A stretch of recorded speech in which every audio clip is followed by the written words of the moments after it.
এক কথায় আত্মসাৎ করা হয়েছে।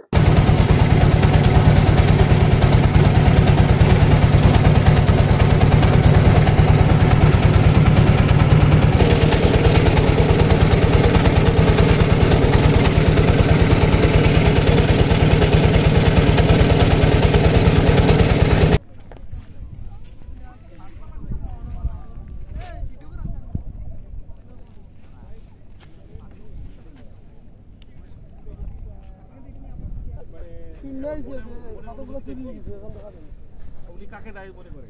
আচ্ছা, ৫ বছর আগে আর এখনের মধ্যে তফাৎটা আসলে কি দেখেন? RICL TMX যুগের পর যুগ স্থাপনা থাকে মজবুত। দুর্নীতি দমন কমিশনের প্রধান কার্যালয়ের এনফোর্সমেন্ট ইউনিটের নির্দেশে আমরা এই সিলেটের ভোলাগঞ্জ এই সাদাপাথর এলাকায় একটা অভিযানে এসেছি। আমাদের অভিযোগ হচ্ছে যে এখানে কয়েকশো কোটি টাকার রাষ্ট্রীয় সম্পদ, এই যে পাথর, এই পাথরগুলো বিগত কয়েক মাসে মানে এখান থেকে উঠিয়ে নিয়ে যাওয়া হয়েছে, এক কথায় আত্মসাৎ করা হয়েছে। আমরা আজকে 5 জন সদস্যের একটা টিম সিলেট অফিস থেকে এসেছি।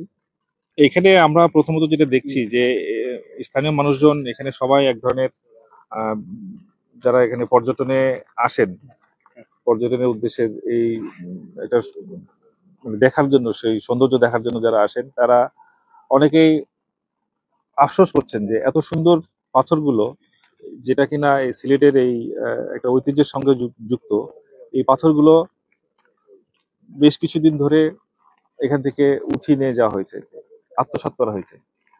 তো আমাদের মানে এখন পর্যন্ত আমরা যে জিনিসটা পাচ্ছি, যেটা আমরা দেখতে পাচ্ছি, যে এই সম্পদগুলো নিয়ে যাওয়া হয়েছে মানে বাণিজ্যিক উদ্দেশ্যে। ব্যবসায়িক যারা এখানে এই জিনিসগুলো নিয়ে গিয়েছেন, তারা প্রাকৃতিক সৌন্দর্য বা পর্যটন এটা মাথায় না রেখে এই লোকে নিয়ে গেছেন তাদের ব্যবসায়িক স্বার্থে।